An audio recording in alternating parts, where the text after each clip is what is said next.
Here's a crazy and absurd story about a man and his unfortunate, but hilariously bizarre, loss. The case of the vanishing wiener. Frank Johnson was your average guy. He went to work, ate 3 sandwiches a day, and had a strange obsession with collecting rubber ducks. But there was one thing that made Frank extraordinary: his undying love for his prized possession, his wiener. Frank was so proud of his wiener that he gave it a nickname, Sir Tullywacker. Every day, he'd pat Sir Tullywacker on the shoulder, well, figuratively, and tell it, "You're the best part of me." He treated it like royalty. No pants were ever too tight, no Speedos ever to brief.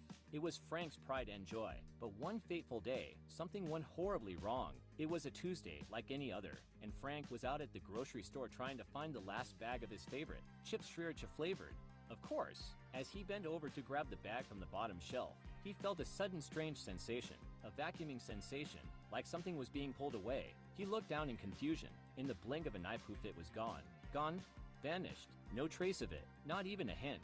Frank stood there, frozen in terror. Had it been a prank? Had his wiener somehow been teleported? Or, perhaps, was this the result of the cosmic imbalance he felt every time he joked about his wiener on Twitter? Panicking, Frank ran home. He searched under his bed. He checked the fridge, maybe it wandered in with the leftover spaghetti. He even looked behind the couch cushions, which was probably the last place you'd look for a wiener. But still no luck. Desperate, Frank turned to his trusted friend, Bill, who was known for having a creative solution to every problem. Bill stared at him with a mixture of disbelief and curiosity. "Frank, I think it's time to face the music," Bill said solemnly. "Your wiener ... It's gone. It's lost to the ages." "But how?" Frank cried.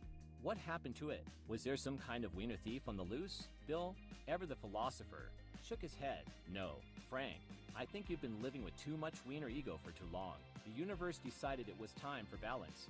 "What are you talking about?" Frank screamed, pacing around his living room.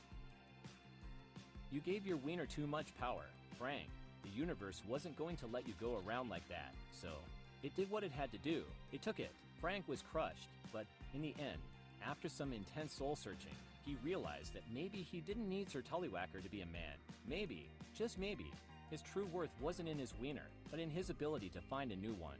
The next day, Frank went to the store. There, in the produce aisle, he found the perfect replacement, a cucumber. He gave it a pat and whispered, "You'll do just fine, buddy." And from that day on, Frank was a man without a wiener, but he was okay. After all, cucumbers are pretty good. "Think about it," Bill said.